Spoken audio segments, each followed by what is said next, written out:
how's it going, everybody? Welcome back to Speaking the Bare Truth. Once again, thank you so much for tuning into another episode. And as you can see on the day, first of all, happy Halloween. Yeah, happy Halloween. I thought, Yay. I thought Nik and I approached Nik with this topic idea, and I think, was it you, Nik, that suggested that we do this as a Halloween special? Yeah, I thought it would be a really good topic to discuss for Halloween. So I'm glad that you raised this as a topic. It's a good one. Yeah, no, absolutely, and it was my pleasure. Like, I think it's something that for me has been kind of, I've been looking into a lot. Like, I don't know why for the last few months I've been looking into these sort of things and topics and that. Yeah. And haunted art and possessed objects and cursed films. I think it's fascinating. It's a fascinating thing. Yeah, it is really interesting. And like, first of all, I just want to give a discretion warning. So some of the topics that we are going to talk about are going to be some of them are going to be dark, very disturbing to some, and sometimes we're going to be talking about death and suicide and all that sort of thing. So we just want to give a warning. Yeah, just viewer discretion. For anyone listening, if you don't want to tune into this episode, we definitely respect that. But we just wanted to warn people. Yeah, just give people a heads up. Like, and we probably should do a spoiler warning too, because we're going to be talking about some films that we might be, if you haven't seen the films, there might be some spoilers. So just that as well. So just warnings all round. And anyway, so I guess everyone knows from the title, because they're listening to it right now, so they've obviously seen the title. So we're going to be talking about I guess, like, cursed artwork. Now, when we talk about cursed artwork, we're talking about, like, we're going to be talking about artwork, films, and that sort of thing, and just the just kind of like the disturbing real life documented events that have happened, from artworks to films and that sort of thing. And so for me, like, to give a bit of a brief overview of why I came up with this topic was, I watched a video by Matthew Santoro. I'll link his video down below. Really great YouTuber, and he did 10 disturbing artworks or cursed artworks that will give you nightmares or that will haunt you. And so for me, this really fascinated me. I was just like, that's really interesting. And then I sent this to Nik, and he absolutely loved the idea about talking about it. Honestly, I'm so glad because I don't think we've spoken, like, definitely not in a series. We haven't talked about hauntings or ghosts really, or anything like that, spooky stuff. But it was funny when you approached me, because I've been fascinated by this topic since I was in primary school. Like, I remember getting books about hauntings and things from the library, and like one of my friends was really into it with me, so we used to blood on the when the walls are just soaked in blood, and it's like that sort of thing. Like, we were just completely intrigued, and that continued on into I've got a few friends that actually like talking to me about this sort of topic, and I'm glad that you want to talk about this with me too, Jayden, because it was so nice when you approached me about it, because I was like, oh, this is awesome. I'm really glad I can talk to Jayden about this, because not everyone obviously believes in ghosts and hauntings and cursed objects or cursed films. But I guess I'll just disclaimer that I'm a believer, and probably that's why I love horror films, but films with hauntings and ghosts actually scare me the most. Oh, really? Yeah. There are films that I haven't been able to watch right through, and I was actually speaking to my partner about it, because he doesn't believe in ghosts. So when he watches it, he just loves it. He gets so scary, and he's like loving it. And I get terrified, because I actually believe in ghosts. So for me, and I've experienced a ghost, which I don't know if you want to go into that story, but I've actually experienced a ghost in my real life, not just in films or talking or documentaries or reading about it. I've actually experienced a ghost. And so, anyway, that was when I was quite a bit younger. I was like 15 or 16. But so ever since then, I'm just a little bit wary on the topic, and maybe a little superstitious, even though I'm not religious at all. So So just putting that out there for listeners, because I think you can take this episode as like, yay, if you're a total skeptic, you can just listen and just be like, ha ha, this is a funny topic, like just something funny to listen to for Halloween and enjoy yourself, get a bit spooky. But anyone that really, yeah, it's like listening to these two crazy people talking about you're like, but yeah, are these people crazy? Because I was actually going to ask you that question, well, because you pretty much answered that. Like, I guess, do you have a belief in the paranormal? Which, by the sound of it, you do have quite a bit of a belief of it. I do. Honestly, so I'll quickly tell a story about my experience with the ghost, just because I think it's a perfect episode to bring it up. Yeah, but, I mean, go for it. So I think I was about 15 or 16 and went to visit my uncle at his house in Geelong, and he lived in a house that was over a century old. So it was a very old house. And when we went to visit him, this was, quite a long time ago now, he was doing some renovations to his house. And for people that believe in ghosts, I think sometimes renovations can maybe create a stirring or something, reactivate something in a house. If you're playing with old, old wood and old floorboards and making, like he was, I remember he was taking out the kitchen floor and it was all lino and just going back into the, the base of the house. So you're almost like excavating the house, and, interesting stories around excavations. And I think we might even talk about that at some stage. There's been excavations where there's been cursed, experiences in, Egypt and tombs and things like that. So you're awakening something, you're maybe that shouldn't be awakened. So I was basically sitting there having dinner, and I was sitting on the same side of the table as my dad was sitting next to me. And I just was like, oh, when you feel something's wrong, something in my stomach. And I looked at my dad and I was like, Dad, can you smell that? And he was like, oh. And I just remember seeing the goosebumps, like the hairs on the back of his neck were like completely up. And he looked weird when he looked at me, like, because my dad is completely skeptical about ghosts. And he was like, not that we even thought it was a ghost at this stage. We were just like, what is that smell? What is that? And so I looked at Dad and he looked a bit horrified. Like, I'll never forget the look on his face. And then my uncle was like, I wasn't going to tell you because he knows how much of a skeptic my dad is. But he's like, we've got a ghost that lives in the house. And we were all just like, what? Like, dinner conversation. And the funny thing was, it was only Dad and myself that could smell the ghost. So it's a smelling ghost.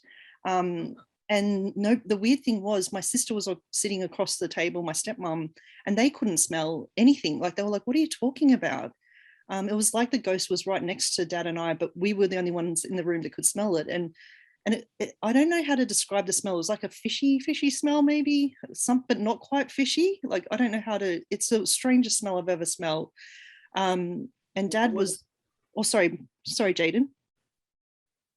No, keep going. No. What were you going to ask? Sorry, I was interrupting. I was going to say, was it like a rotten egg smell? It wasn't like a salt, like for people that believe sulfur? In like demons and things like sulfur. It wasn't that kind of smell. It was a really strange smell, but it did smell a little bit fishy, but not quite, like a little bit like fishy smell. So it's really hard to describe, but it definitely it really alarmed me, I guess, and then when my uncle was sort of saying, he was like, oh, I wasn't going to tell you, but we've got this ghost that lives in the house. And it kind of, he said, it just comes and goes. Like, they'll just be there and suddenly you'll smell it and then it'll go. Like, it's not, how smell. So if you try to, logic this out and go, why were we smelling this smell? Maybe it was just a gas leak or like, but smells don't usually come and go like this. And only a couple of people in the same room could smell it, but we're just around a table, so we should have all been able to smell this smell, I would think.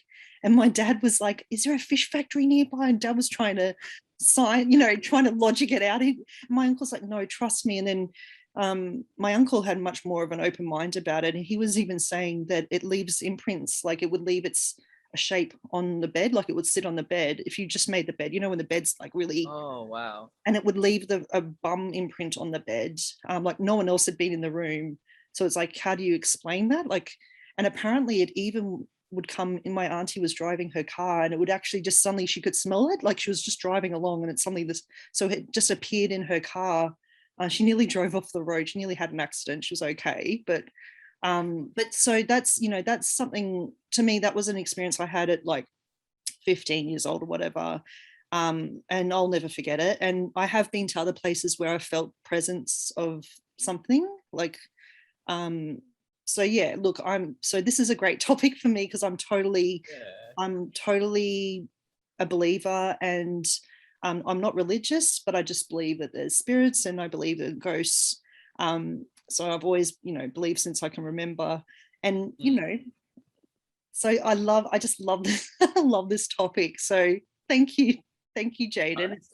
It's a really good one to talk about. So, and I'm sure it will divide our listeners. There'll be people that are listening that are going, oh, I think Nick's like lost the plot there.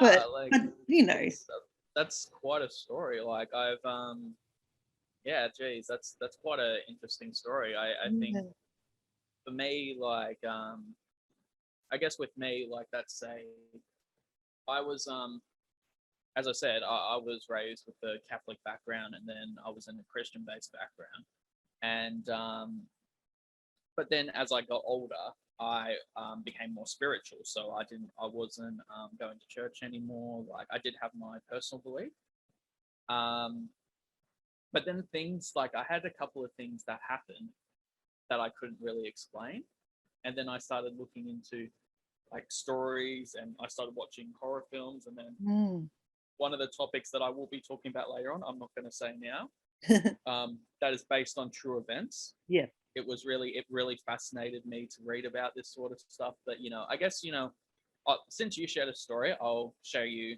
one of my stories. When it was back in 2020, last year, where the last place I was living at, we, myself and my mate and one of my other mates who we were living with, we used to have 4 people living there, which was my mate's father. But unfortunately, sadly, his father passed away in 2019, like 2019, and he died. And he died in that house. Oh. It was a really, really difficult time and really hard time. And but and I was talking to my mate about this, and you know, it was quite a hard thing to talk about, because like I would have nights where I feel like, because when my mate's father was alive, my room was literally the closest to where his dad stayed. So I would hear what he was doing, you know, when he's watching TV, walking around.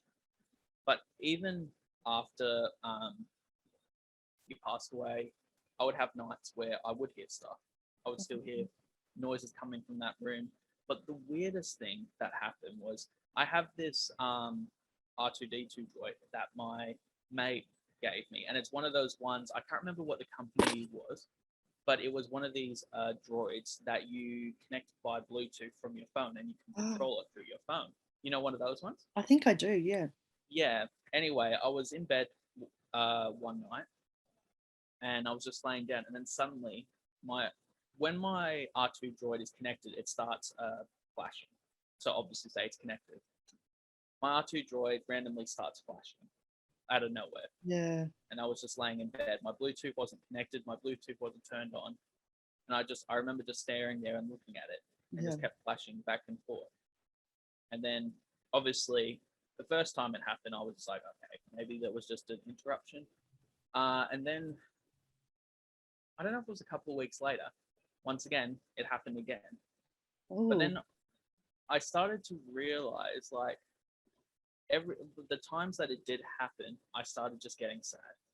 Oh. Like, it just was a really sad feeling. And every day I lived in that house, I was just sad. Like, and then as soon as I would leave the house, it was like, I don't know, it was just, I think it was just the fact that someone who I cared about, that I lived with in that house, had passed away in that house. And so for me, that house became uncomfortably intense to live in, you know. And Memories it of was then someone who, like, there's lots of yeah. memories, you know, when you go somewhere, and yeah, like you said, there's memories and feelings Mm, attached to the place. yes. And maybe, and I believe like his spirit was probably talking to you, maybe in a, not in a scariness, like I don't think ghosts have to be scary. No, They of can, I course. think they can be sometimes trying to reach out and maybe say goodbye, or just to let you know that they're there in a nice way, not in a, not in Yeah. a doesn't have to be, it doesn't have to be sort of sinister, or you know, Mm, but they're, you know, I guess, yeah, that's a really touching story, Jayden. I think um I totally believe that there's feelings, and objects have feelings, or energy. mm, So I think that old objects, old places, you know, if you, I've been to Stonehenge, you know, in the yeah. UK, and you can feel, there's something you feel when you're in these old places. Some people might think it's in your mind, like you're, you know, it's something that, you know, that it's activated because of your imagination. But for me, I, Yeah. like, I've been to Port Arthur as well, and like you could feel the Yeah. energy in the side, you know, in the spaces that you were going into, like where bad things happen, like in Port Arthur where they punished convicts by, you know, there was things like rooms where they couldn't speak or touch or see other prisoners. And Mm, like when I went into those spaces, I could feel um, energy in, it was late at night as well, which kind of adds to the spookiness. So I mean, yeah. definitely your mind can play tricks on you, of course, but definitely I felt something on the edges of the room, and I didn't want to go near the edges of the room. Like I felt like something was standing in the corner of the room, and like I was just, yeah, I was just aware of it. I wasn't really terrified, or wasn't scared necessarily. I just knew there was something there that you couldn't see, but I could feel it. So yeah, honestly, spooky stuff exists, and I think there's things that we can't Yeah. explain. Like for many Oh, years, definitely. oh my goodness, I for many years I've listened to the Mysterious Universe podcast, which is an Australian podcast, and it's two Sydney guys. It's probably been going for like 15 years or more. I don't know, quite a long time. Before podcasts were really, you know, Thing. popular like they are today. But yeah, I used to love, and anyone that's interested in this topic, highly recommend checking out Mysterious Universe, because they get into these kind of topics of ghosts, you know, unexplained events. They even go into aliens and abductions and all sorts of things, and they interview people all around the world that have had experiences. And honestly, it's fascinating. It can be a little alarming. Sometimes, like I'll be listening to an episode, and I'd have to stop because I'm like literally spooking myself out way too much. Oh, really? Like, yeah, you have to be in the right headspace. So yeah, Mm, definitely. Like I think, you know, I'm I know there's more to this world than I can explain, and that's why I'm open to these ideas. And for me, it's not a religious thing. It's just I feel like people, that there's so many things about humans that we can't explain, about our, yeah. you know, and the things that we experience. And I think it's, personally, I think it's weird to just discount all these people. You know, there's lots of people that have had Mm, encounters, like my experience, like 100%, like my dad was even looking at me like, just for someone who is as cynical and skeptical about things like this as my dad, and just the look on his face, I'll never forget it. Like he looked totally really? spooked, and it was, yeah. And so anyway, look, I think I think it's fascinating, and I love that you wanted to Yeah. talk. You know, the video that on YouTube that we watched, you sent to me, went through a few different kind of cursed like artworks, because Mm. um, yeah. Did you? Should we start talking about one of them? Would you like Sure, that? let's go. Let's Yeah, go for it. Let's dive right into it. I would love. I really, if you don't mind, I'd really love to start with Edvard Munk's "The Dead Mother and Her Child" from 1901, because Absolutely. Edvard Monk, he is famous for the Scream. Most people would probably know his work from the famous painting that he did was the Scream. Now the Scream has become an emoji. You know, the Scream little emoji. that we Yeah, have. That's actually based on the painting. Did you know that? I did. Well, yeah, I think I did because like I guess you can even tell from the title, like the screen. Yeah, just the fact that it's like that image has become synonymous with like a scared or horrified face. But yeah, like Edvard Monk was Norwegian. I just want to tell a little bit about him because it might explain, because I think we've discussed him a little bit, like just in private before recording, but he had a bit of a horrific childhood, you would have to say, and perhaps definitely really horrible. Sadly, Monk's mother died when he was only 5 years old. She died from tuberculosis, TB. And sadly, his elder sister died when he was only 13 years old. They both died of TB. His grandmother and aunt also died from TB. So, I mean, his childhood was basically surrounded by death. Perhaps, he was a really sickly child, which is really sad. When he was an adult, he became an alcoholic, and he spent time in like clinics because he had a nervous disorder. So maybe now we'd probably call that possibly anxiety, I guess. And I think it's really sad. He just had a sort of, I guess, a sad life in some ways, but he found art, and art was a way for him to express his feelings, and he became an expressionist artist. So when you think of an expressionist artist, they're artists that are expressing their feelings through their work. So it's mostly emotions and how you feel. And I think all of the tragedy surrounding the death of his mum and his sister when he was quite young, I think that poured into his work, which might explain a little bit why people think that this particular painting, it's called The Dead Mother and Child from 1901. People have claimed that it's, well, I'll first describe the image maybe before we go into it, but because it's an interesting image, isn't it? It's like it's a sad image because it's a mother on her deathbed and a little girl, a child. The child is facing us, kind of near the bed, and there's a group of mourners behind the bed. So it's quite a emotive piece, and for some people it might be triggering. So I hope we've already given a warning, but I hope this topic isn't too disturbing or upsetting for listeners. Sorry, Jayden. Oh no, I was just gonna say, I think one of the fascinating things also to let people know is in the image the girl is covering her ears. Yes. Trying to cut out everything, but it's been a really interesting thing because like you look at like obviously how do you say Edward? He's Edvard Monk because he's Norwegian. A lot of people sort of say his name, probably we say his name wrong, but yeah, that's okay. But it's Edvard Monk.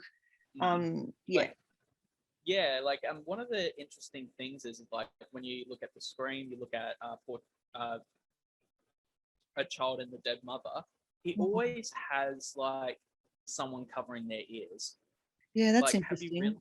Yeah, and I wonder, and because I remember hearing somewhere it's got something to do with like trying to block out what's happening. Because wasn't he in a while like he was just trying to like? Because I remember hearing like it was something about like him trying to keep that innocence. Like that's why he always painted the child to represent innocence, and the fact that the child is turned away from the mother and turned away from the mourners and is covering their ears is kind of their way of trying to keep their innocence and trying to kind of like be in denial of what's happening around them, and definitely. it's like, but you can definitely see, and like as you said, like with a lot of his mental health, like you can definitely see through the scream and through that portrait there that he was suffering from anxiety, because you can definitely see with his brush strokes to the way he created.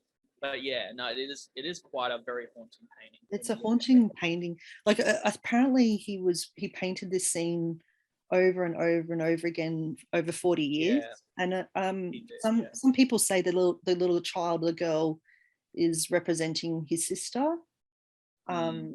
So I mean the fact that it's a dead mother, and then the little girl is, you might think is his sister. This painting to me is representing his grief. It's basically the manifestation of Monk's grief for the loss of his mum and his sister. And it's like, okay, for those that are listening, we'll include, I guess we can include, I don't know if we should. This is where we should, like, I'm getting like, ooh, tempting fate. Yeah.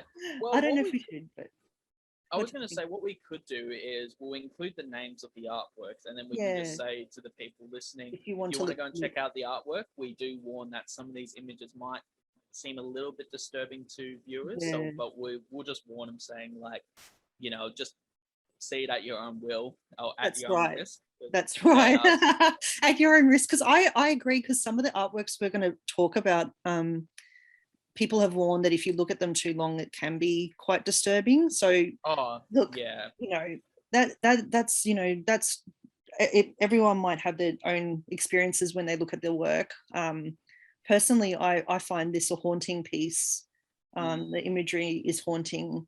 The work, obviously Munch was really kind of not obsessed, but he wanted to express separation and loss and death in his paintings, and that's because of what he experienced in his life. And interestingly, so the painting that we're talking about, apparently the dead mother and her child, so the mother's lying on a deathbed, people have reported that they've heard crinkling bed sheets when they've looked at this painting. And then there's been people that have just, we were talking about this, weren't we, Jayden? That they try to explain, there's always the skeptics that will say, try and make an explanation, like, why would you hear crinkling bed sheets? Like, maybe that's tapping sounds, like from, the frame hitting the wall. I mean, a tapping sound and a crinkling sheets is quite different in my mind. Exactly. And you should be able to see if the work is moving while you're looking at it, because then that will indicate to you, oh, it's not crinkling sheets, it's the sound of you could tell if something's moving in front of you while you're looking at it. Anyway. Yeah, and I also said, remember, like, if the artwork is moving on the wall, I said to you as a funny joke, like, if I was the art curator or the person who ran the art gallery, and I realized that the people who hung up the painting didn't hang up the painting properly, I would probably fire whoever hung it up, because I'm like, I'll be concerned. So I'll be concerned it's going to smash to the floor, like, exactly. They secure these sorts of works are secured pretty carefully to the wall, so they cannot move, and also so that people can't easily steal them as well. That's the other thing. Exactly. And so like, for me, that when someone says, okay, it could be that, but then it's like, no, the thing is that, as you said, that they make sure that these artworks do not move, because secure, if they do, then that's thousands of dollars of damage, so they can't risk having that artwork destroyed.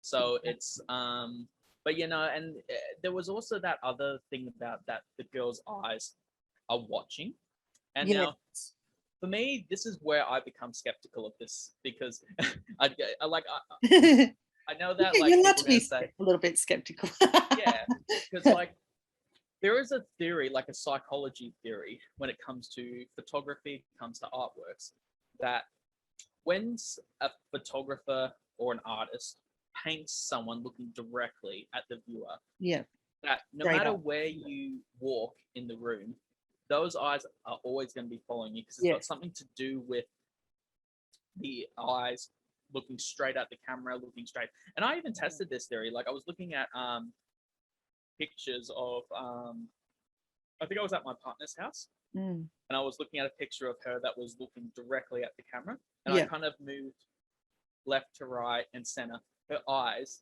like seemed like they were always following me. So I think it's just a kind of like a psychological thing where, but who knows? Like, maybe the other thing is maybe the little girl is watching you. And maybe the eyes are actually moving. That's because that's the difference. Like, what if the eyes are actually moving in the painting? That's it. And then that gives me like chills just thinking of this little girl with her hands on her ears looking at me.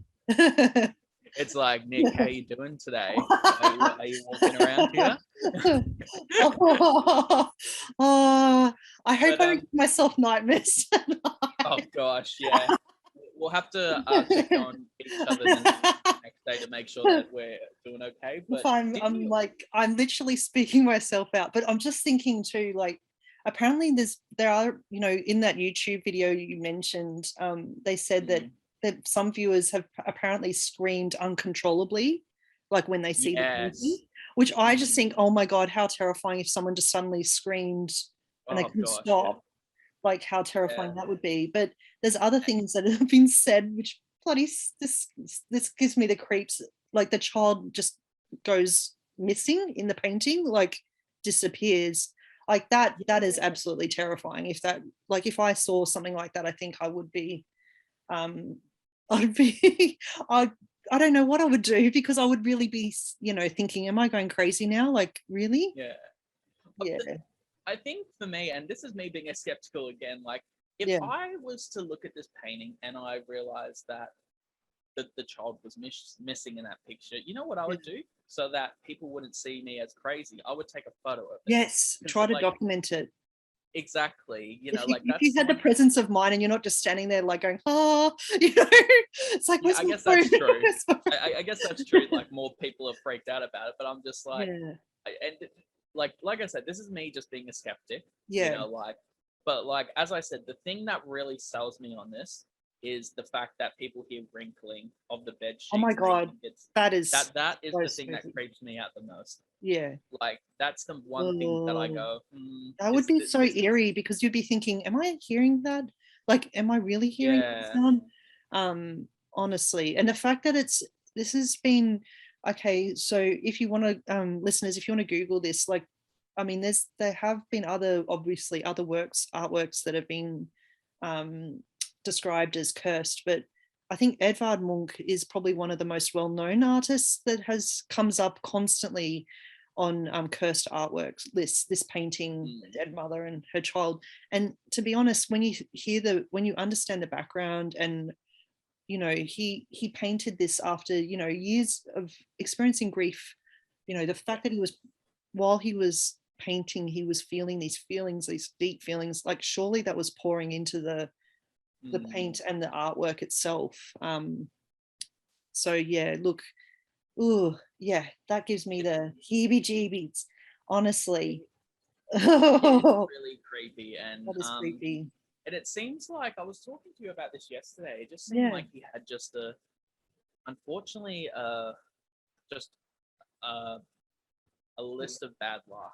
It seems like he just had lot of bad things that happened one after another.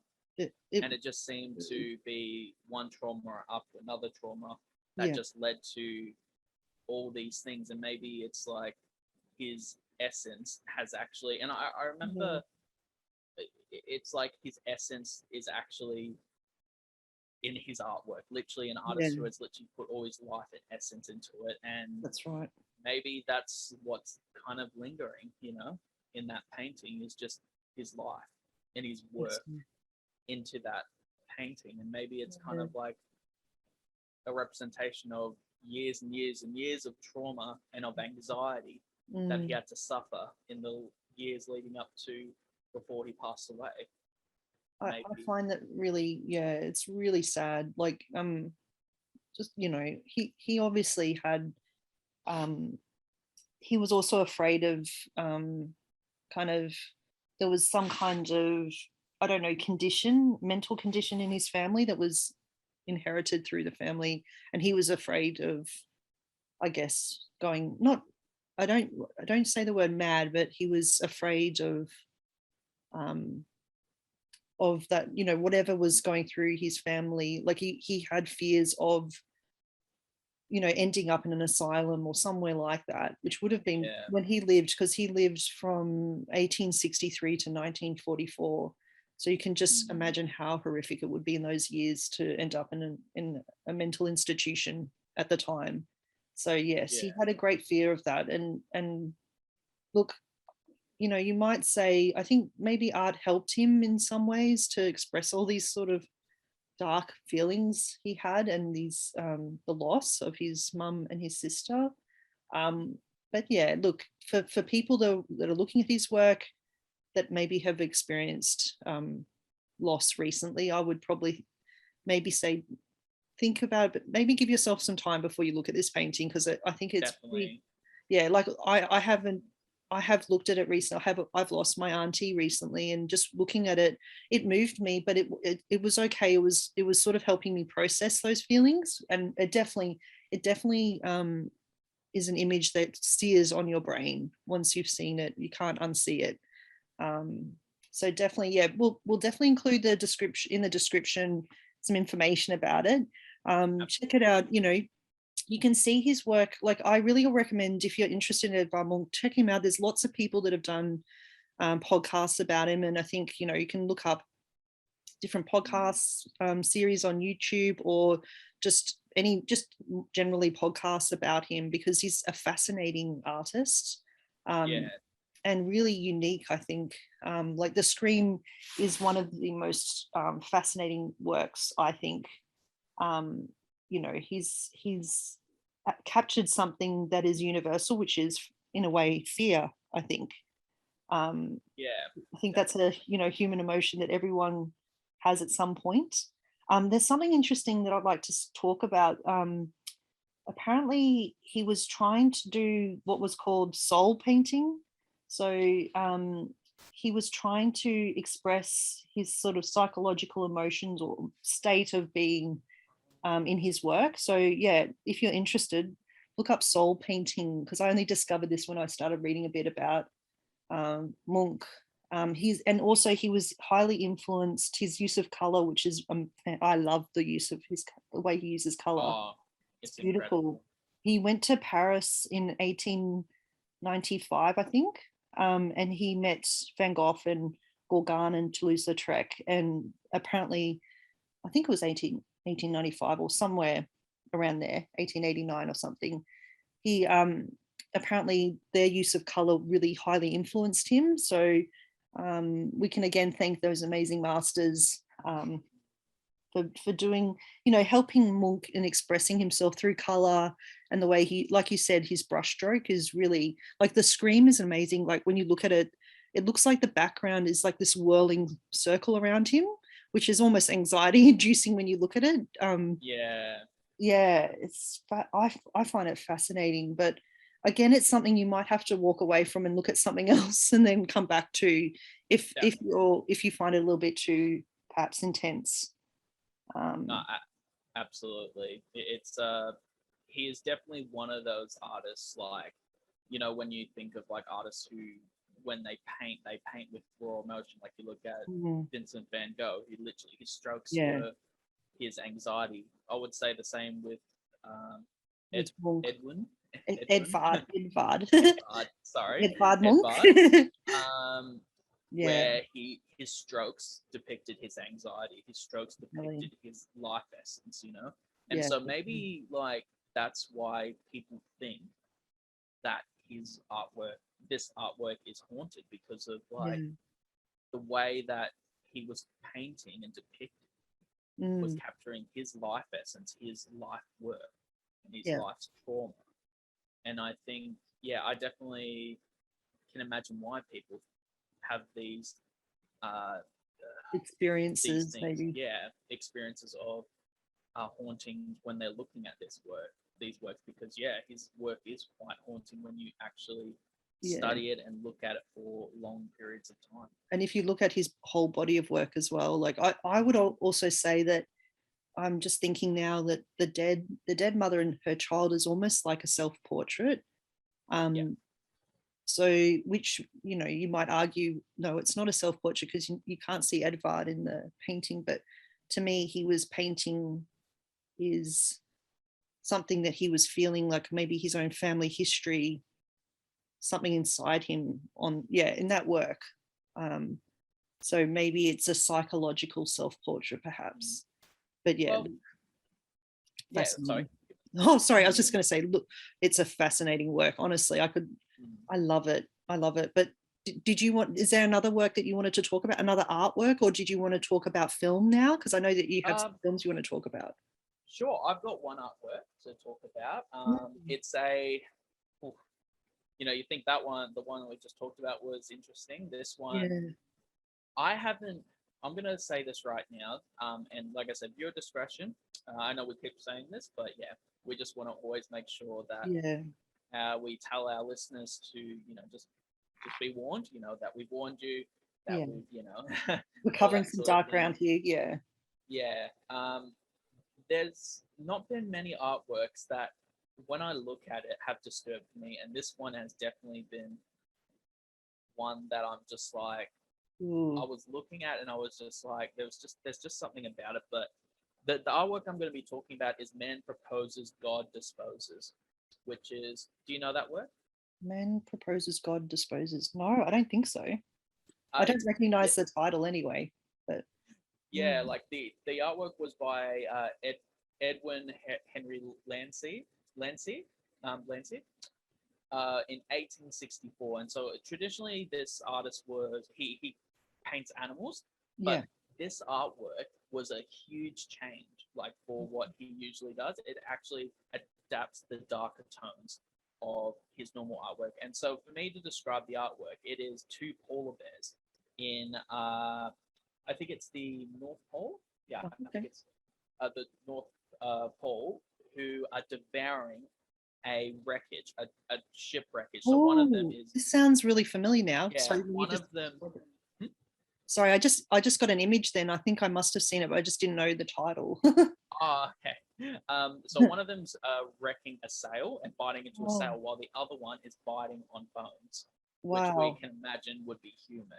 So, but the thing that really creeps me out is the eyes. The look of destruction in the polar bear's eyes are just haunting. And, you know, and when Edwin was creating this, he was kind of going on the idea of humanity and civilization being defeated by nature.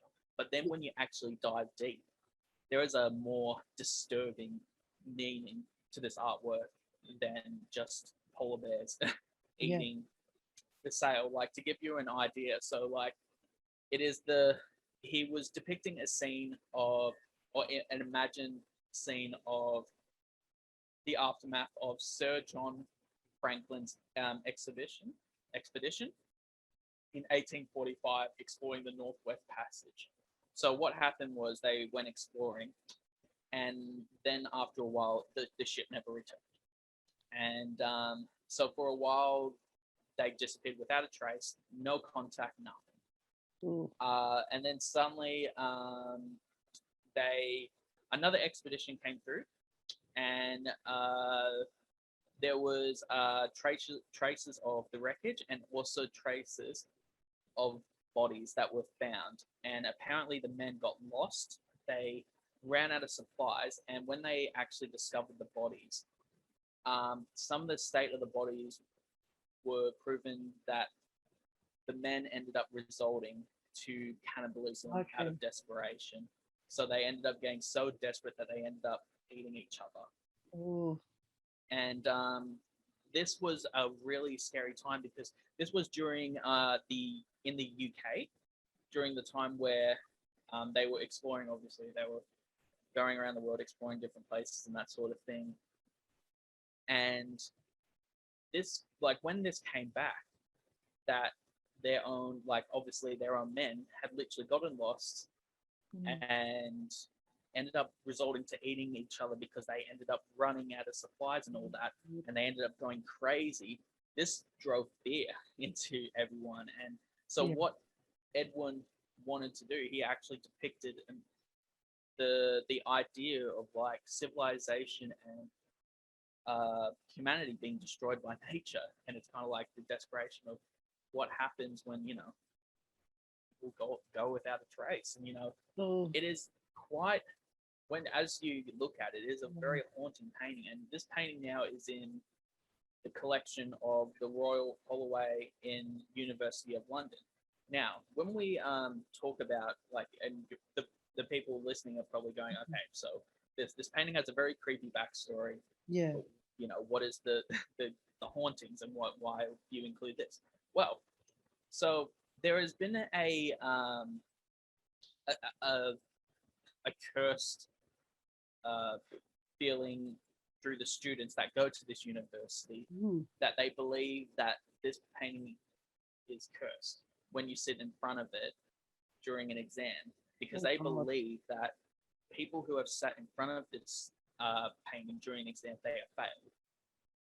And there is also an urban legend or an urban myth that this is not in any, there's no record of it in the university, but there is this myth that had gone around that a student in the 20s or 30s, but it seems like the timeline keeps changing, so that's why people are a little bit skeptical about it. But they were apparently in an exam.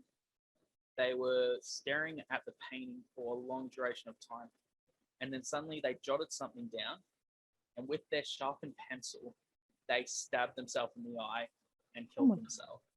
Oh my God. And then when the teachers looked at the paper, it said the polar bears made me do it. Oh my God, that is so creepy.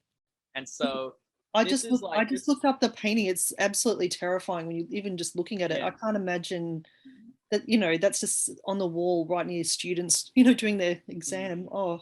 And and it's like, so this was that story has been seen as an urban myth because like as I said, there's no record of it in the new university of someone passing away in the university. But this has been seen as a bad omen for a long time, to the point where it has become the tradition that every time the exams are going on at this university, the teachers and the professors have to cover up the painting with the Union Jack, because the students will not go into that room, because there's been like a fear every time they come into this hall that the painting is cursed, that they will fail if they keep going with the exam. And there is actually, you can look online, there are photos of students doing the exam, and you can just see this random Union Jack covering the wall. And that's because the Union Jack is covering that. Sorry? Sorry, I was just going to say it's a large piece. It's a large landscape, so it's quite a big. It's got a big gold gilded frame. Oh my goodness, yeah. It's kind of I was just looking at the image that you're talking about of the Union Jack. It's not even large enough. The flag isn't even large enough to cover the whole painting. It's such a large painting.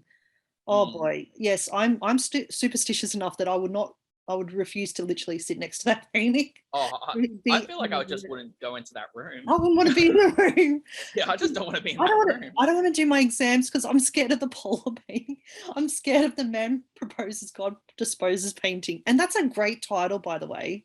Man Proposes, God Disposes. And the polar bear, like, one is like you said, it's sort of yanking at the mask or whatever, and the other one looks like it's sort of smiling, and you can see some ribs next to it.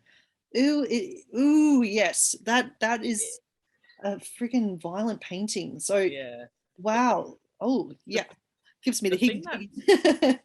The thing that scares me the most is the polar bear on the left that is ripping into the sail. How creepy is its eyes? Like, I think honestly that's the thing that scares me. It's just evil eyes that are just like, it's eyes of just destruction.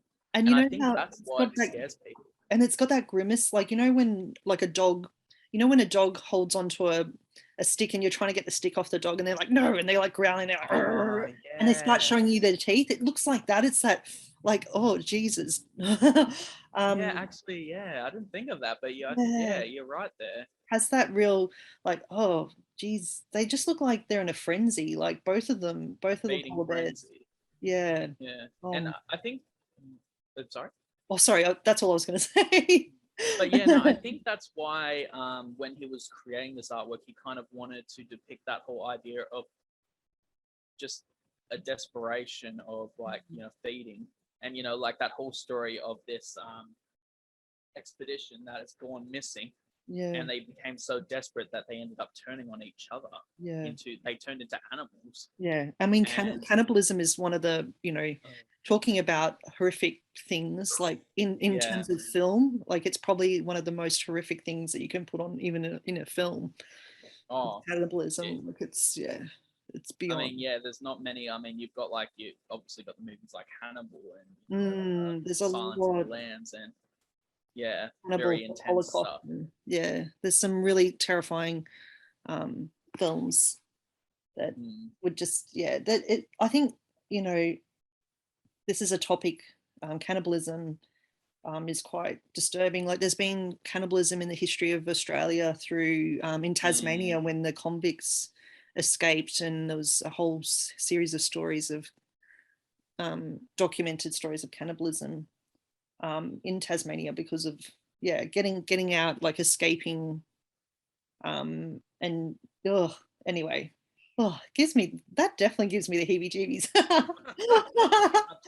No, it's good. This is good. This is what you want to do for Halloween. You want to spook yourself out, like.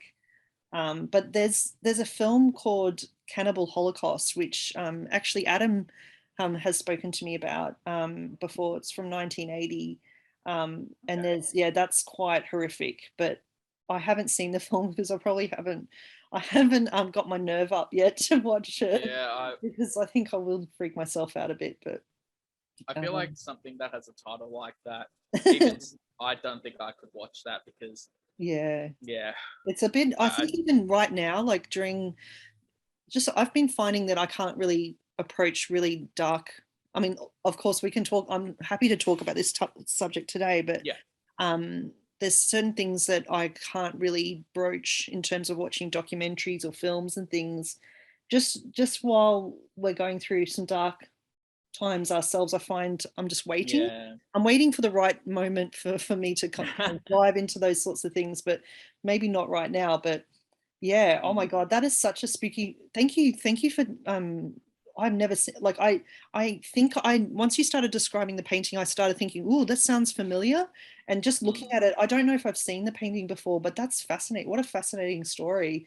And I love that there's such a superstition that's become an urban kind of legend within the university. That literally, like literally that's passed down from student generation to generation. Yeah.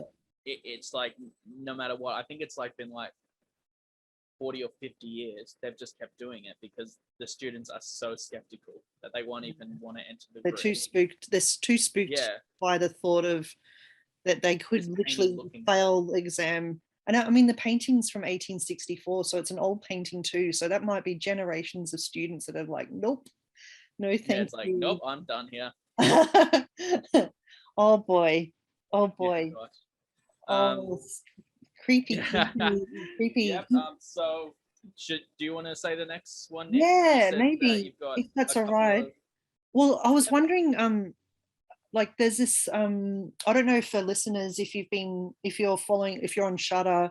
Shudder's a horror streaming service now available in Australia. Recently, a year or so ago, there's a series on Shudder called Cursed Films. It's a documentary series. And I need to watch that. You would love it, Jayden, actually, because I know with your interest in horror films too. It actually came out last year, this series, 2020, and each episode goes through a different film. So the first episode's The Exorcist, and then they go through The Omen and the Poltergeist, and The Crow, and then finally the Twilight Zone, the movie. But I just want to talk about The Omen because this is so creepy, and even for skeptics, I think you would find it difficult to logic or trying to describe or make excuses for these series of events that happened around the filming of The Omen in 1976, which stars Gregory Peck, who this film is, by the way, spooky. It's an amazing film. It's a film Gregory Peck's character adopts Damien, which is now this is where we have to do a bit of a spoilers, but this film is an old film. This is an old film, so hopefully you've already seen this film if you're a horror fan. But if not, highly recommend you check this film out. But yeah, you might want to pause just this bit before you actually see the film, and then come back to this recording. Come back and then listen to the rest of the episode once you've seen The Omen, because it's basically it's a horror classic. It's the film centers around a demonic child, which is the son of the devil, the Antichrist. His name's Damien, and he's a character. So Gregory Peck's character adopts Damien, and so the child has 666 on his skull, which is like, oh God.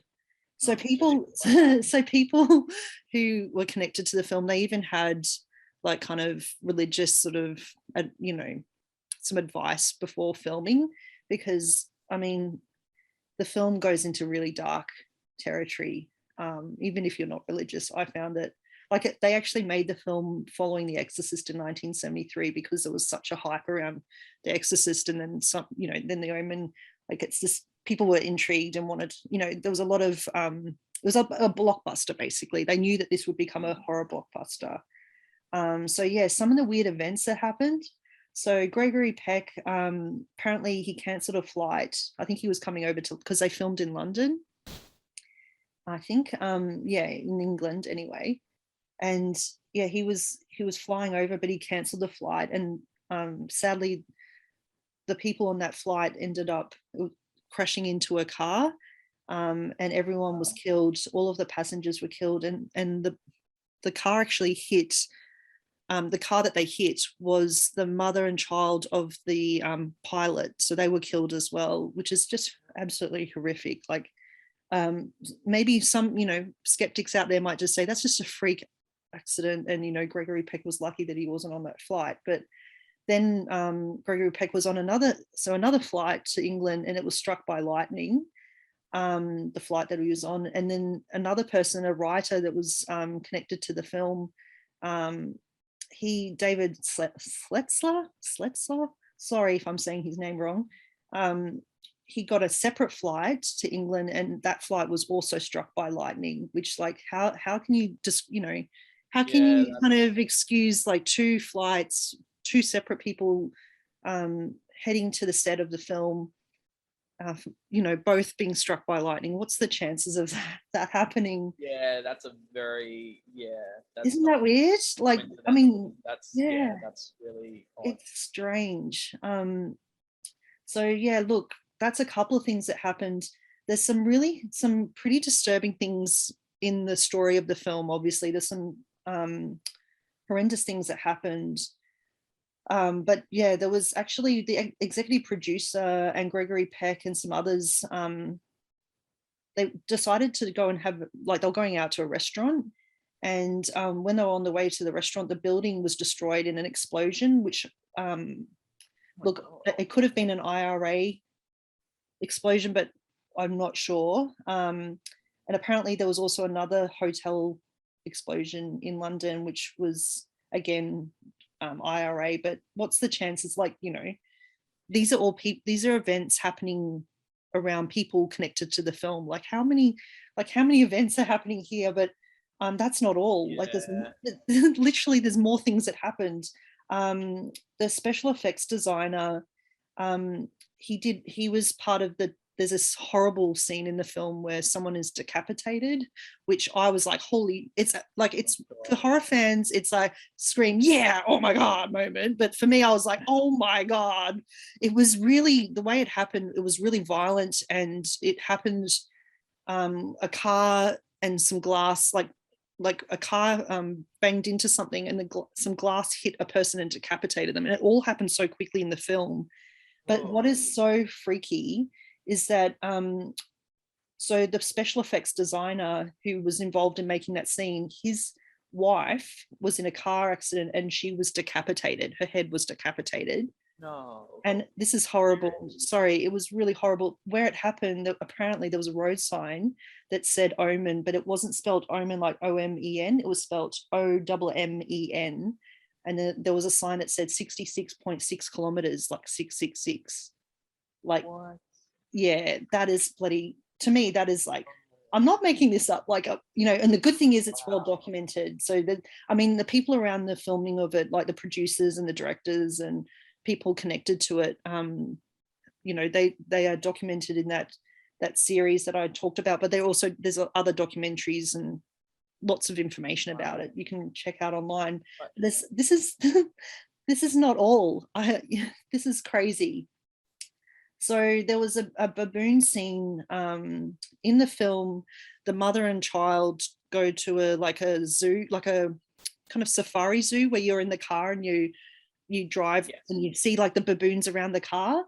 And there's this scene where the baboons just go absolutely ape shit, excuse the pun. And the mother looks absolutely freaking terrified. Apparently she was, because the car stalled, and these so they had a baboon in the car to make the other baboons kind of attack the car. So there's like a whole gang of baboons like attacking the car, like on the roof, on the window, like, and baboons are terrifying when you see them. Oh, Their teeth, like oh my god.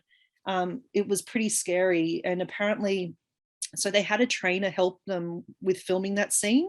So apparently, when there were people that were connected with the filming left the zoo, and just that same day, I think the trainer was killed. He was eaten by a lion. Some people say a tiger, but apparently what happened was he left a door open or something that he shouldn't have, and it got in. It got him.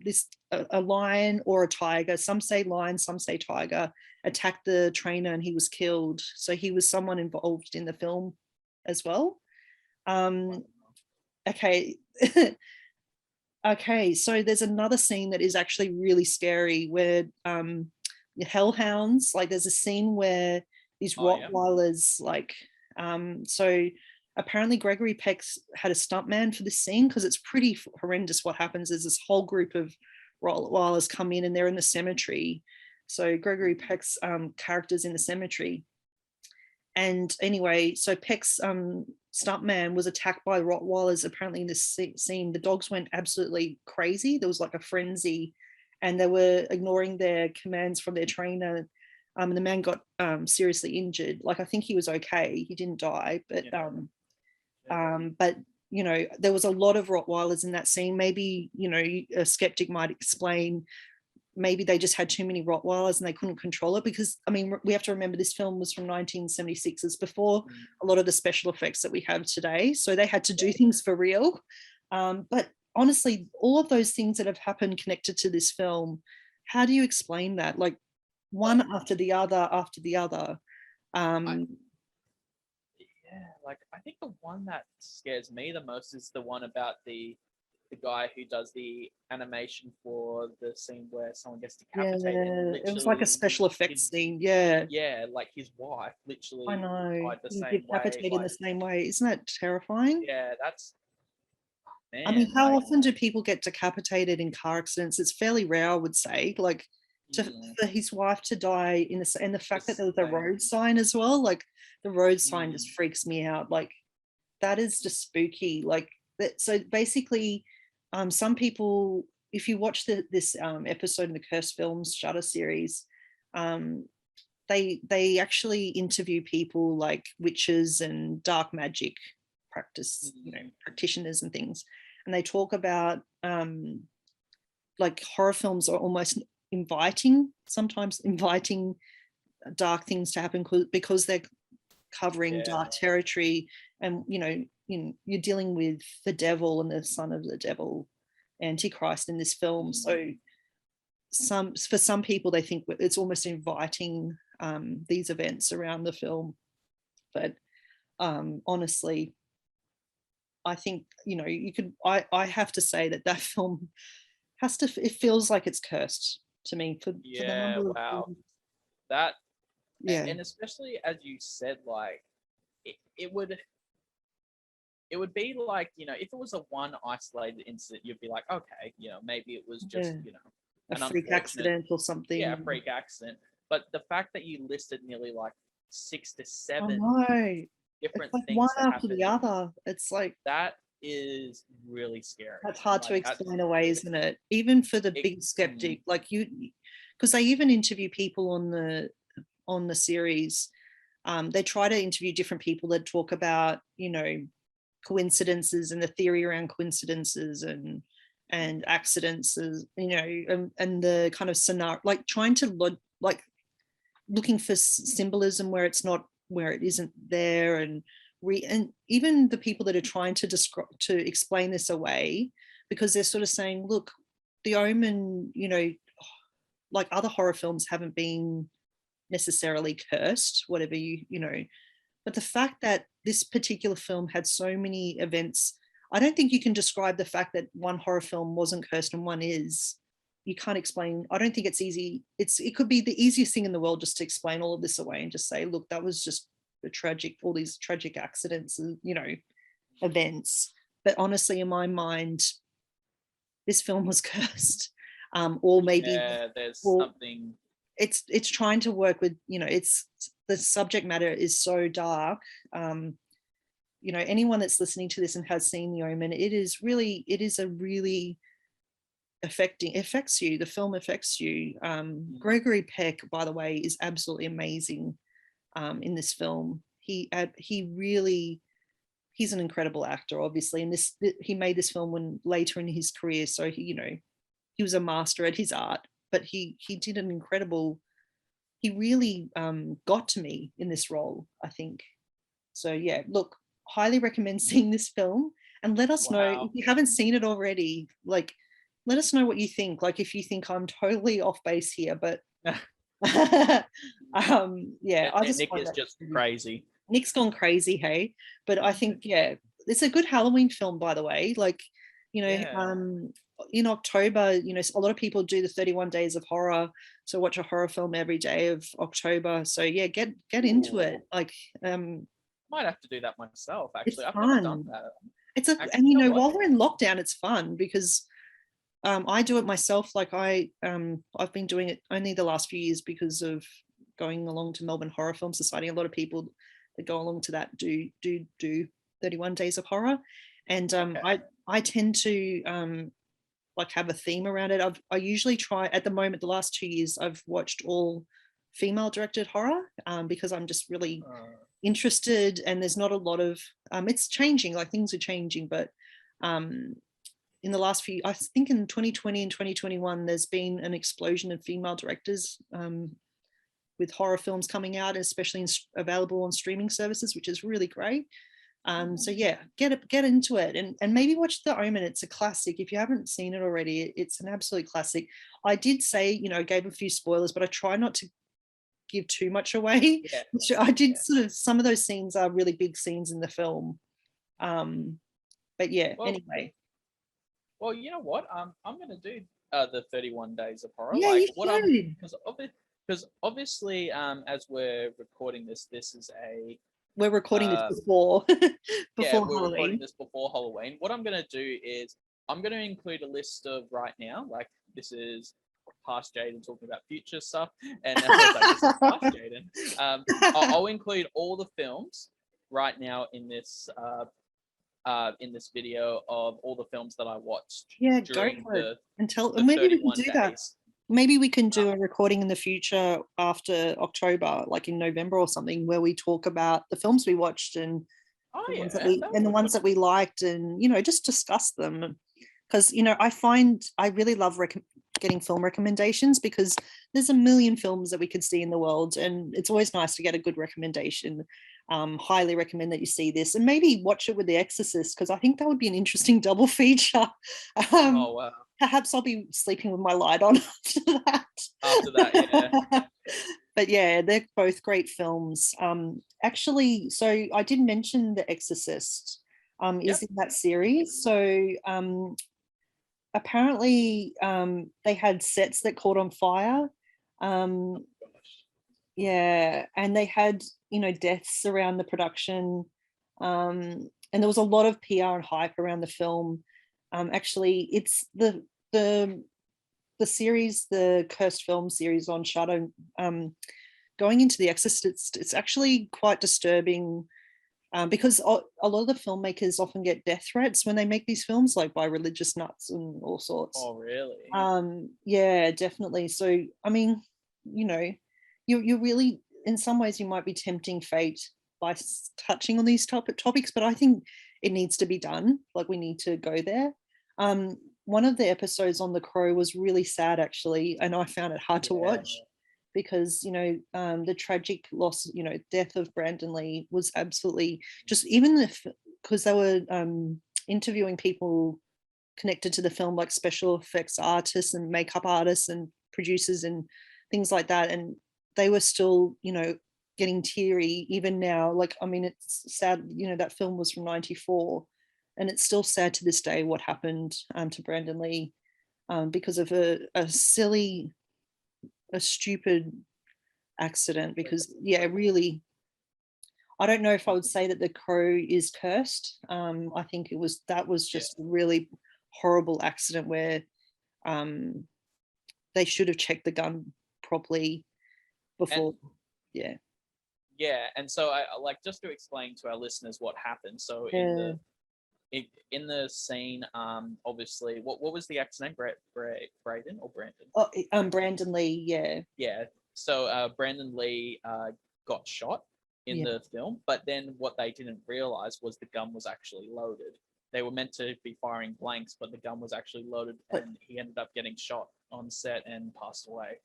So this is a weird thing, because I was trying to, in the episode, they were explaining how that happened. So apparently it was a blank, but there was something lodged in the gun.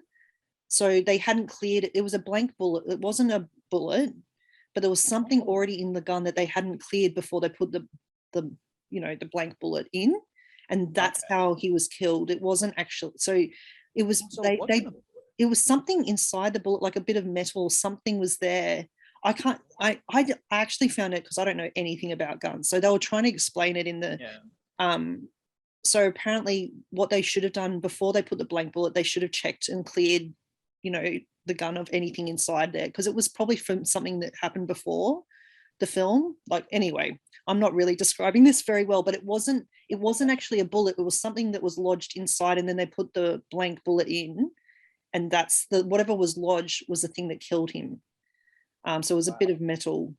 So look, apparently they were rushing. There's a lot of blame around. They were rushing the scene, or they were just like, we need to do this, and I think they fired someone they had, because usually you have someone like that is in charge of the gun and is like the safety person that's on set, and I think they fired that person before the scene. And anyway, there's a whole lot of, I mean, really, you could blame, there's probably a few people you could blame involved in it, but it was a tragic, to me that was a tragic accident that could have been avoided. I don't honestly think I don't think that was a curse situation in my mind, but it was a freak accident. It was a freak accident that could have been avoided if they went through the proper safety precautions that they should have gone through. No, definitely. That's awful. About that. It's very awful. Tragic. It is tragic, because Brandon Lee was a young man, and what I guess where the people think there's like a curse is because he died around the same age as his father. The same, they were both, I think they were both like early 30s or something, around the same age, within like a year or so of each other when they both died. Look, I think that's just a horrible coincidence, honestly. It is really sad. Sad, isn't it? That happened. Yeah, it's a great, I actually love that film. I'm a sucker for the crow. I don't care. I'm just letting it out. I love it. I don't know if it's the 90s kind of melodrama that's in the film too, and just the dark lighting and the kind of comic, because it's based on a comic book, the comic elements I really enjoy. The rain, the darkness, it sort of reminds me a bit of Batman, like kind of vibes, which I love as well. So another good film, I don't know if you'd want to watch that, I don't know if you would consider The Crow a horror film, but I think there's horror elements to it for sure. I'll have to look into that. Have you seen The Crow? No, I haven't actually. Maybe another one for your 31 days of horror. I've got 31 films.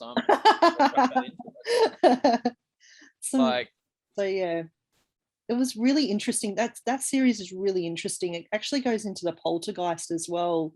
And what's sad about the Poltergeist is two young actors that were involved, that starred in that film died. One sadly died from an unusual health condition, and the other actress was killed by her boyfriend, and that's why people think that the poltergeist was cursed. But look, again, this is me, like I'm a believer, but I honestly think that was just really a horrendous. Again, it's just a horrendous coincidence. Yeah, compared to like the things that happened during the Omen. The Omen is just more. It's crazy what happens in the Omen. Like happened. Something more. There's more there, I think. Yeah, like that in the Poltergeist. Have you seen the Poltergeist, Jayden? I think you're gonna be very disappointed in me. I haven't. No, it's okay. No, it's okay. But please do see it because it's a great film. I don't want to say too much, but there's all I will say, which is something that most people know, is that there's a scene in a backyard pool with skeletons. I'm not going to say too much here. I have heard of that scene. Yeah, but interesting. People kept saying, "Oh, they were real human skeletons," and then I was watching that series, the Shudder series, and they're like, yeah, skeletons are usually human unless you have a lot of money to make a synthetic one. It is a human body. So that was a bit of a wake-up call because I didn't realize that. I didn't realize that skeletons, when you see a skeleton at a university when they're studying anatomy or something, usually they are human skeletons. Like it's not a synthetic thing, it's actually a real skeleton. And they use real skeletons in films as well because they can't afford to go and buy a synthetic, something that's been made. That's what they said anyway. I mean, I might be totally wrong here, and I'll be, write comments and let us know what you think about this episode. That's very scary to think about. I know, it's creepy. A skeleton in science class. That was a real skeleton. That's a real skeleton. That was a real person one day. There you go. Where did they get these bodies from? I want to know.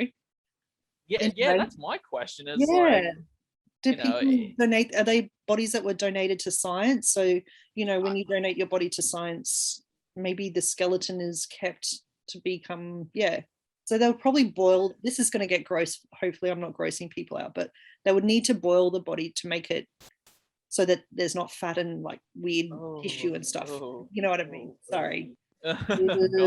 Gross. Do you know, I'll tell you a story. The I don't know if I've already told you the story, but the whale skeleton that's at Melbourne Museum? So that they actually had to boil that in these massive vats. But the head was too big. The head was so big that they couldn't put it in a vat. So if you go near the head in summer, you can actually see fat coming out. It's like dripping from the skeleton. It's actually, I was looking, I was just standing next to the whale, and I think it's a beautiful specimen. It died, the whale died of natural causes. Sadly, it beached itself, I think, somewhere on the coast in Victoria. And those specimens end up at the museum. So for people to be able to study them and that kind of thing. But yeah, I was standing next to it and I was like, what is that? And so I asked my friend who's a paleontologist, and he was like, yeah, like they couldn't boil the head, so that's why the conservation team and the preparators and things have tried to get rid of the fat and the bone, but even 20 years later the fat's still coming out of it, which is gross. Sorry, this is Halloween. Happy Halloween, people. Happy Halloween. Hopefully I'm not grossing you out too much. You're gonna have to show me that the next time I'm there. Like next time when the museum's open. I'll show you. I definitely do remember that skeleton. I do remember seeing that big whale skeleton, but I never. Summertime we'll have to go, and I'll be able to show you where you can actually see it. It sort of goes. It's like a brownie color, and if you go near it, like the cleaners sadly have to constantly clean underneath because a big pool of fat just keeps coming out. It's pretty gross. The poor cleaners. And you know what they used to do in the old days, like in the 1800s, if they wanted to prepare a skeleton, like a whale skeleton, they used to bury it in the sand for a year and let the insects eat away, like just naturally decompose. And it was the best way to actually get rid of all the tissue and fat out of the bone. And then they would go back and, so there used to be a whale skeleton that was, when the Melbourne Museum was located at Parkville at University of Melbourne, there was a big whale skeleton outside the building, and it was in the elements for 30 years. So we've only got one bone left from it that still exists, and it's in the museum's collection. But anyway, that's a bit of a side note, but I find them very fascinating. They're fascinating creatures. Wales. Yeah, no, wow, that's quite a story. That's a very interesting story. Yeah. And yeah, wow. Jeez. Ooh. Like So, should I go to the next yeah, film series that I yeah, was please gonna do. Because I know you're Okay, very passionate so about this series. You love this series, don't you? oh my gosh, like yeah, no, And I I just got to tell you love something. This is a series that I cannot watch. I tried watching one of the films, but I got so scared because you know how I said I'm scared of ghosts and I believe in them. I yeah. literally watched like halfway through the movie and I couldn't. I had to stop. I was so terrified. I literally got too Oh, scared. oh no, you poor thing. These films get Um, me. Honestly, they scare the crap out of me. But go so for it. Go for it. so for people who are wondering, we are talking about the famous Conjuring movie series. So Annabelle, The Curse of the Weeping Woman, yeah, The Conjuring, The Nun, all those movies. Now, for people who don't know the history of these films, originally the Conjuring movies are inspired by the true cases of the Warrens, who the Warrens were I can't speak, demonologists, and were people who were dealt with cases of hauntings and all that sort of thing. Was this in the And 70s and around that I, time, or 60s, 70s? yeah, I think around that time, yeah, Yeah. around that. And so like these films were inspired so by all these things and all that sort of thing. Like Real for event that example, they like experienced, wasn't it? Like kind of based on their life experiences. yeah, like for example, the Annabelle movie series that is based on a real haunting doll that Mm. actually like in the first scene, and like I said, spoiler alerts for Spoiler anyone alert, spoiler alert. like the story that starts the first Conjuring movie, where it talks about these nurses who were given this Annabelle doll, and it ended up haunting them and ended up attacking them. That was based on an actual case where the Warrens actually investigated the Annabelle doll for the first time. And yeah, it was a case of them, yeah, hearing knockings at the doors. They would end up attacking their roommate and all that sort of thing. But you know, the one thing that is interesting when you actually look at what the Annabelle doll looks like in the film to what it actually looks like in real life. So the real life Annabelle doll is actually a Raggedy Ann. Raggedy Ann doll? Yeah, they were Yeah, very Raggedy popular, Ann weren't they? doll. And in the movie, when you see that it says like that it's in the glass case and it says positively do not open, there's Mm. actually a real life that's actually what they did. Like They there's had like a actually photos museum. of them Oh putting the god. Raggedy Ann in a case that says positively do not open, because this doll is literally that haunted that they, you know, like literally in this room they would have a priest come in to bless the room to keep the evil inside the room. And so Did there's a they try whole did they huh? try and destroy it? Like they didn't try to destroy the doll, did they? They just decided to keep it. So yeah, and they actually explain a bit of this in the movie. So the reason why, because they have their own because they have their own like museum of like, and in their house they kept all these evil and cursed objects. But the reason why they haven't destroyed it, because one of the people asked that question, go, well, why don't we destroy it? Why don't we burn it?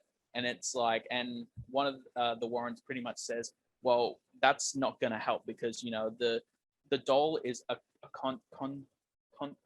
Yeah.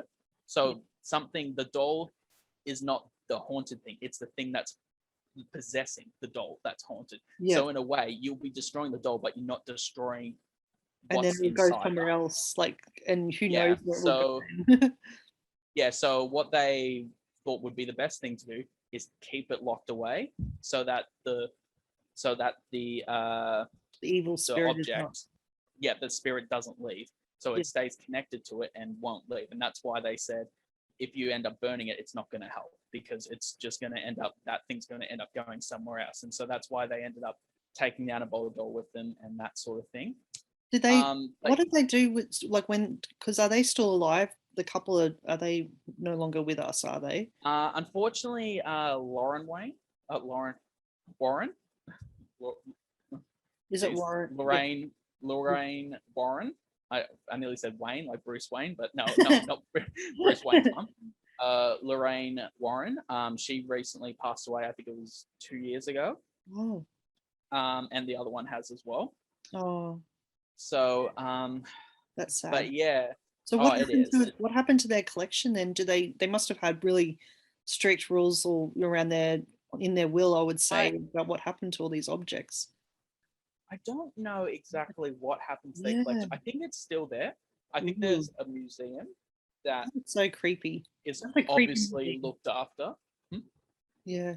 Yeah, and but yeah, like when it comes to the films themselves, so when they filmed the first Conjuring, there was all these really weird things that happened during the set. Like, for example, one of the kids who was played by Joey King, which for listeners who don't know who Joey King is, I don't know if you know the Netflix movie series The Kissing Booth. She's well known for those movies. She during the filmings, she found bruises all on her body, which during the films, kids never. She was like probably 12, 13 years old. So during that time, kids weren't filming their own stunts, so they weren't able to. So, and there was no reason why for her to be covered in bruises. But the really interesting thing was that her mum in the film was the one that ended up being covered in bruises because she was possessed by, this spirit. But it was really interesting that she ended up having these bruises showing up for no apparent reason. Ooh, creepy. Like, and then also the actress who plays Lorraine, Vera. I'm sorry if I pronounce this name wrong. Vera Farmiga. I think that's how. She ended up finding 3 claw marks on her after filming Conjuring. So she wakes up and then has these 3 claw marks digging into her leg. Oh my god, that's creepy. And yeah, and then also during the time she was filming, she actually approached James Wan, who is the director of The Conjuring and The Conjuring 2, and helped create The Conjuring. Amazing movies. director from Melbourne. Oh, absolutely fantastic director. And she kept waking up during the filming. During the time, she always woke up between 3 and 4. Ooh. And this is known as the demonic hour, or the witch hour. And the interesting thing is that the witch that the first Conjuring movie was based around actually died in between that time. That's that is between creepy. 3 and 4. So she kept every time, and she even approached James Wan saying, this is happening. This is actually happening to me. I'm like, that's throughout this whole time, she kept waking up. Did she have, because they made more films, did she have any second thoughts before making the rest of the films, or I don't know. I didn't find anything about that. I don't think she did have any second thoughts. But then what they ended up doing, because they didn't end up doing this for the first film, but after doing the first film for The Conjuring 2, for all the other films, they ended up having a priest to come and bless the set every time they were to film. So that, because obviously, as you can tell, from the Omen and all these other films, they didn't want, because talking about such a very serious topic, and especially about a serious topic that is based on actual events. That's right. And actual accounts. So they didn't want anything bad happening, so they actually had a priest who would come on the set and bless the crew, bless the whole the set and everything, because they didn't want to make tempt sure fate, I guess. Yeah, and so if you're religious as well, and so it is really if you guys want to look into the Warren cases, that's definitely a very interesting, but be warned, there were some really interesting, there is the cases of they did look into the Amityville, so there was that one. Yeah, they looked a little bit into that. Obviously the Annabelle Doll, so that's one of their most famous cases of the Annabelle Doll. And then obviously the first movie, The Conjuring, that was based on, gosh, I'm trying to remember what the name of the family was, but they looked into that, and there was some really interesting accounts, where you read about it and you're just oh my gosh, that's just terrifying. That must have been scary work, for Ed and Lorraine Warren, you know, Mm. that kind of the work that they were doing must have, you'd have to have quite a lot of courage, I think, to even broach some of the cases and coming into those places, or where, you know, happenings and curses and cursed objects and hauntings, you know, Yeah. scary stuff. Definitely. Yeah, it is interesting. And you know, like the most recent movie, if you guys haven't seen it, is called The Conjuring, The Devil Made Me Do It, which is actually based on the first time in American history that someone actually Took it murdered to someone. court. But huh? They went through a court case about it, didn't they? Because I think you mentioned it. Yeah, You mentioned it in an episode. I'm trying to remember which I episode. did. Yeah, that was I really actually did. And yeah, and it's pretty much about a court case of a man who was convicted of murder, but he wanted to be proven innocent because of possession. Yeah. So he believed that he was possessed by the devil. Wow. And that whole And movie they helped explored him, that case. and they tried to help him by Yeah, proving, yeah. his Wow. innocence. Yeah, How it's terrifying. Well, we've oh covered some gosh. really spooky stuff today, honestly. Hopefully, Yeah, you know, go away and watch a Disney film or something to like just something a bit more something a bit like lighthearted. easygoing. Oh my goodness, Jayden, this was such an interesting discussion. Like, this episode has gone longer than we normally usually go for. Yeah, But hopefully you really enjoyed. I hope people listening find this interesting, and you know, hopefully you love Halloween, just like, you know, Jayden and I love Halloween, talking about ghosts and haunted objects, cursed films, um, you know, haunted artworks. Like I just find that, you know, artifacts and objects can hold history and can hold yeah. pain and suffering, torment, like, you know. So I just find this fascinating. It makes me want to go away and, you know, get some more books and go and watch some more documentaries. Yeah. But I might give myself a break for a bit about talking about it, Yeah. because it's something that is hard. It is hard, like especially if you're sensitive. I don't know how you sort of feel, Jayden, talking about these subjects can be Very can full on, yeah. can be intense and get into your head a bit. But I also find it fascinating, and sometimes it's good to arm yourself. Like, you know, knowledge is power. Like, if Definitely. if you have some knowledge, maybe it can help you one day. You never know. Maybe just having some good tips from watching documentaries or watching the Conjuring films, and find out, you know, how could you survive that kind of experience, like that these real people have experienced, because it's based on real stories, real people's lives. Yeah, no, Yeah. it's definitely quite an interesting topic. And like, in a way, like, you know, I know that we were talking about with how you were saying that with portrait of, you know, bringing back portrait of a dead mum, how Yeah. you think in a way it's like a bit of a self-portrait and all that. Like I remember once saying in an episode of The Creator's Process where I was talking to an artist, and I think for me, and this is, you know, no one has to agree with me on this, but for me, I believe that every artwork, no matter what it is, if it's a portrait of someone, if it's a portrait of them, if it's a landscape, I believe in a way it is a self-portrait, because it's the artist's depiction of what they see. So in a way, it is a self-portrait. Does that make sense? Yeah. So it's like their depiction of what they see and what they experience in life and what they envision, you know?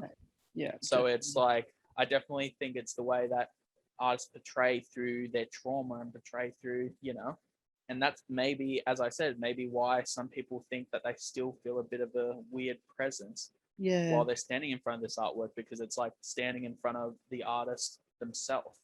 Yeah, and a bit of pain, and the pain that artist felt, because you can feel the pain when you're looking at the painting.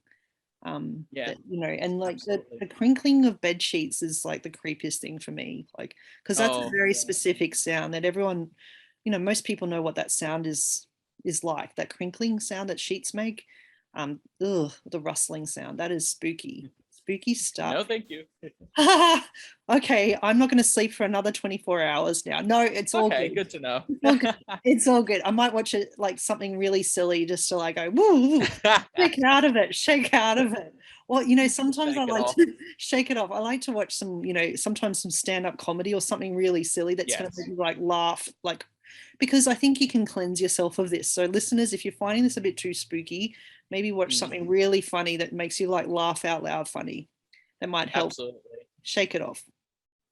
Definitely. It's like, it is a very intense topic to talk about. So yeah, well, first of all, thank you, listeners who have listened all the way through this episode. That's a long episode. Oh yeah, no, it is. And I think Nik and I have definitely really enjoyed talking about this topic. It's definitely something we're interested in. So thank you for tuning in and sticking around. I know, like, we did talk about a lot of full-on topics, but we do, like I said, we appreciate every single one of you who have listened all the way through. That's right. I think that's amazing. Thank you. Like Jayden said, thank you for that. Thank you for sticking with us, and make some comments in the YouTube description. Under the description, just add your comments if you have any ideas or thoughts about what we've discussed today. Would love to hear from you. And thank you, Jayden. Thank you for a great topic, and happy Halloween. Have a really happy Halloween. Watch some awesome horror films. Do 31 Days of Horror. Get into it. See some of those classic films. Like The Omen is an absolute classic and an incredible film. So yeah, check it out. Oh, absolutely. I'll be right on it. And same with you, Nik. Happy Halloween, and happy Halloween to our listeners. If you don't celebrate in Australia, that's okay. But if you're listening in America, go out, go trick-or-treating, just go and enjoy some really great parties. And unfortunately in Australia, because of what's happening, we can't do that yet. So that's right. So party for us. Be safe wherever you are, whatever you're doing, be safe. And, you can do some fun things like watch parties at home, online, do online watch parties with your friends and watch some films and just get yourself all spooked out, and chat while you're watching them. But yeah, hopefully you enjoyed this episode. Thanks a million. Really enjoyed talking to you, Jayden. Oh, right back at you, Nik. And thank you everyone for listening, and we will see you in the next episode. Awesome. Thanks for that, Jayden.